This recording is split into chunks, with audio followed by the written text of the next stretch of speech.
అందరికీ నమస్కారం అండి. శేఖర్ బాబు గారు చనిపోయారు.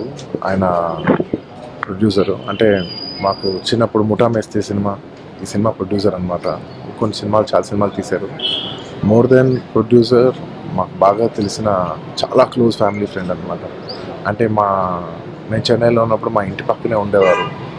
వాళ్ళ వైఫ్, వాళ్ళ పిల్లలు, మేమందరూ కలిసి పెరిగాం అనమాట. నిజంగా పొద్దున మెసేజ్ ఉన్న వెంటనే చాలా చాలా బాధేసింది.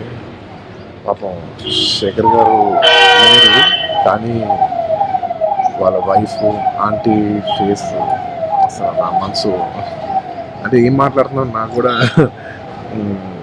ప్రాపర్ నేనేం మాట్లాడుతున్నాను, నేను కరెక్ట్గా మాట్లాడలేదు, నాకు అర్థమవుతుంది, కానీ యాక్చువల్ నాకు మాటలు లేవు. పాపం ఆవిడ చూస్తుంటే మాత్రం నా మనసు, ఆవిడ పట్టుకున్నప్పుడు, ఆంటీ ఎలా ఉన్నారు, పట్టుకున్నప్పుడు ఆవిడ అంటుంది, బాబు ఇంక నేను దేనికి బతకాలి, అలా మాట్లాడుతుంటే నాకు చాలా బాధ వేసిందండి. ఆంటీ తప్పు, అంటే మీరు అలా మాట్లాడకూడదు, మీరు అంటే మాకు బాగా చాలా చాలా క్లోజ్ ఫ్యామిలీ ఫ్రెండ్స్. ఆవిడ కండోలెన్సెస్ టు హర్ అండ్ వాళ్ళ అబ్బాయి కిషోర్ అండ్ వాళ్ళ అమ్మాయి లావణ్య, మా అందరం బాగా ఫ్యామిలీ ఫ్రెండ్స్. చాలా ఏళ్ళ తర్వాత మళ్ళీ చూస్తున్నాను. I wish the entire family condolences.